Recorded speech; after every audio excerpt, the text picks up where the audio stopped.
Now, once again, Raymond Arroyo.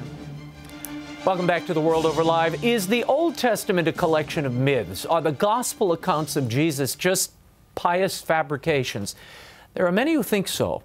My next guest was a skeptic who set out to prove that the Gospels are actually evidence of the real historical figure, Jesus Christ. He turned his lawyerly eye on the Scriptures and history to consider the available evidence for Christianity. He's a political commentator, a former professor of law, and the author of the new book, Jesus on Trial, A Lawyer Affirms the Truth of the Gospel. Please welcome to the program, David Limbaugh. Raymond, great to have you here. Now, you were raised, you and your brother Rush, were raised in a Christian household. What was the denomination? What did you... We were Methodists, and it was a great church, Centenary Methodist Church, and we went every Sunday. Didn't particularly like going. What happened? Why did you drift away? I don't think the message ever took with me. I mean, I thought it did. I never, by the way, doubted that God existed. You can look out and see the glory of His creation, Romans 1, 19 and 20, and know for sure. And I think the people that deny that are covering something up. I think subconsciously we all know. But I didn't buy into the deity of Jesus Christ or the entire salvation scheme and of the triune Bible, triune God of the Bible. In the book, you really go at this piece by piece, and you present the conflicts, the contradictory seeming moments in the Scriptures. Yet, if I can play devil's advocate for a moment, people will come to this, and some might say, wait a minute, you're trying to use the thing itself, the Bible, to prove the validity of the Bible. How do you do that? It's interesting. Well, two ways, and I want to approach this from two different paths that I think converge. There are different types of Christian apologetics. There's presuppositional apologetics, which I think is more the Bible is its own proof. And the classical apologetics, which goes into the historicity of the gospel and all that. I tried to show both things. Now, not really, I didn't call it presuppositional, but my spiritual journey was reflected in the first chapter, but I structured the book to reflect my spiritual journey, because what really got me was the Bible itself. I think the Bible promises to have the power of conversion, and it does. And you say, why did I what was your question? Well, why did you decide to use the Bible to prove itself? The circular reasoning. There's an argument, and one of my skeptical friends said, now don't put a bunch of Bible stuff in here. Those of us that are skeptics, we atheists, we agnostics, we don't have a high view of the Bible. If you put that in there, it won't impress us. And I said, Steve, if I gut the Bible from here, I will have gutted half the book, because the Bible to me is such an attractive body of truth. And the Bible convicted me. The prophecies, the integrity between the Old Testament and the New Testament. I disagree with the proposition that demonstrating that getting things from the Bible is circular reasoning, because you first examine the reliability of the Bible by looking at textual criticism. Let me just touch on this. The New Testament has more copies of manuscripts that are in existence than any other ancient book, by far. Most ancient manuscripts, there are 10 to 20 copies. The New Testament, there are 25-some thousand. Now, the only ancient manuscript that comes close is the Iliad by Homer, 1800, some 7%. Now, that's significant not because it shows how it was preserved by the scribes, but because when you have more manuscripts, it allows the textual critics to compare and then determine what the original was. We know that the Bible came down to us as it was originally written. Just some minor variants that are not substantive. Old Testament too. We have some emails which I want to get to in a minute, but I have a few questions first. You mentioned early on in the book someone who's very dear to me, Archbishop Fulton Sheen, his Life of Christ. How did you come upon that, and why Sheen? You say he's one of your favorites. Yes, because I was a seeker. I think the Holy Spirit obviously was pursuing me, and all of us, but I was a seeker. I wanted to play for the right team. That is Christianity. I'm not talking about Catholicism versus Protestant. And I just, I looked at different bookstores, and I found that, and I wanted to find out about Christ, and it was the Life of Christ, or Life of Christ.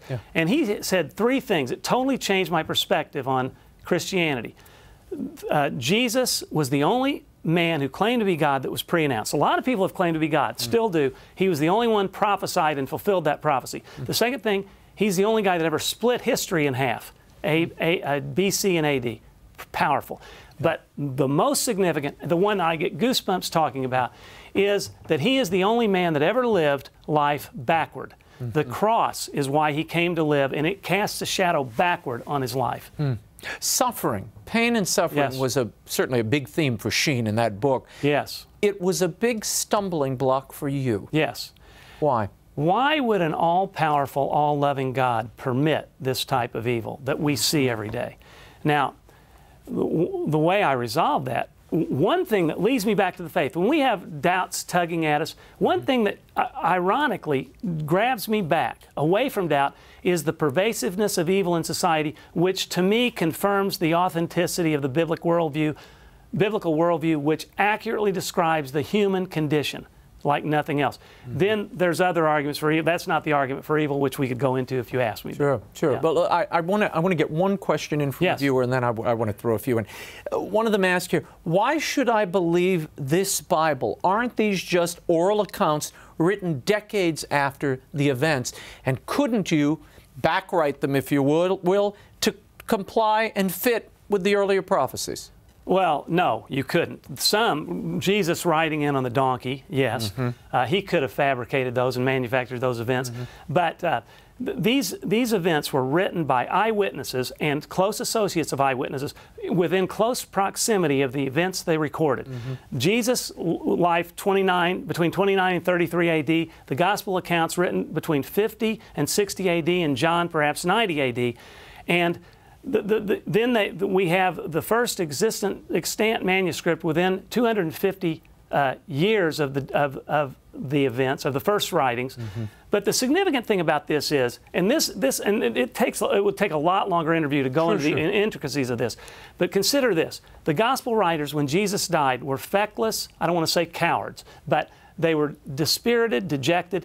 But when he appeared to them in his bodily resurrection 3 days after he died, over a period of 40 days, 12 different times, at one point to 500 people.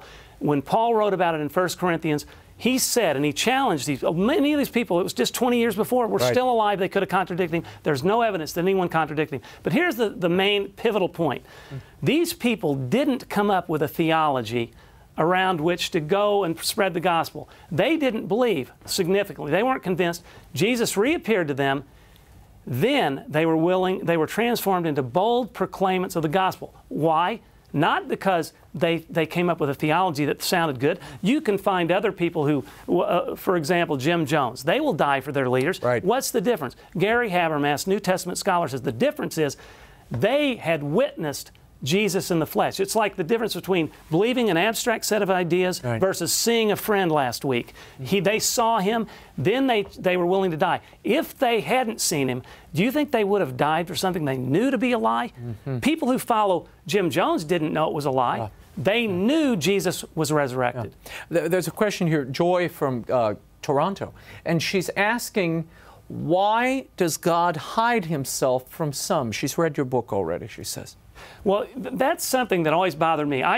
If God's here, why doesn't he just tell us, like Dorothy, the Wicked Witch of the West, right? Surrender Dorothy and Black Smoke. Yeah. And I always wondered, well, then it occurred to me, he did. He reveals himself generally in nature and in the creation. And then he sent his son to die for us at a certain point in human history, and we've got complete corroborative historical truth that it occurred. But we also have the Bible, which is way more content-rich than Surrender Dorothy. It's something that's enduring. We have it with us every day. When it finally dawned on me that the Bible was the inspired, inerrant Word of God, it blew me away, because I knew when I read biblical prophecy that prophesying that Jesus would be born in Bethlehem, Micah 5:2, specific predictions about his passion, about his crucifixion in Isaiah 53 and Psalms 22, I knew it was the only way I could have denied it is if I would have concocted a story that it was written after the fact, as a lot of liberal scholars have done, but they have to stretch it. It was written by one Isaiah in 700 BC or more, or later.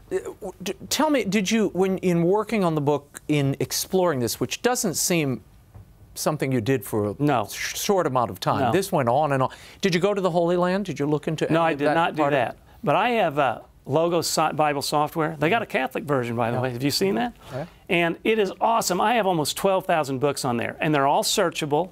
This is not a promo for Logos, but I mean, I really researched this stuff, and I have on and off for 20 years. It's been fascinating to me. This wasn't just something that I did when I wrote the book. Oh, this was a reflection, a record of what I had learned, although you learn a lot more and you reaffirm as you go. By the way, this book isn't just for skeptics. It's for believers who need their faith reaffirmed from time to time. We fall away. We backslide. We need to exercise the spiritual disciplines to stay in it.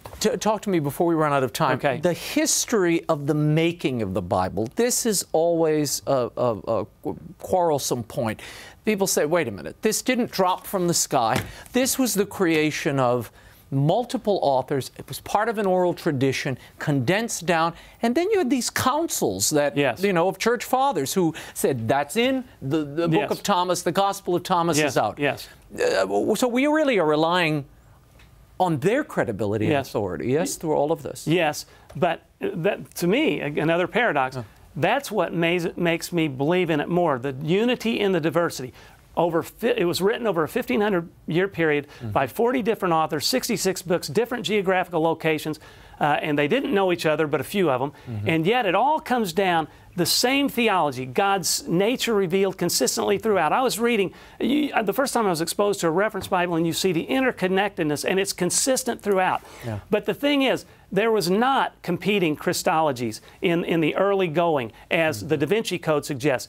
Jesus' deity was well accepted by all the gospel writers. In fact, Pliny the Younger, a secular, wrote to the Roman Emperor Trajan, the Christians are causing trouble. They're singing hymns to Christ as if to a God. We're talking about deity. So I trust the early authorities to have ferreted out, not because they made some decision and debates at these councils. They were affirming what had already been accepted by tradition as canonical. Now, again, there's a difference between Catholic and Protestant, but I'm talking about the main thrust of it we agree on. No. It all hangs together. Absolutely. I mean, this is all these councils. I mean, I think when you start looking back at the history, certainly many of my evangelical friends and I have found a lot more that unites us than divides us, because we're kind of in the Bible business together. Absolutely, but there was no debate about, in the main church fathers, about the Trinity and all that. But there were some heresies. Was, but it was settled. Well, yes, it was settled. Yeah, they're minority views, but Gnosticism didn't come until later.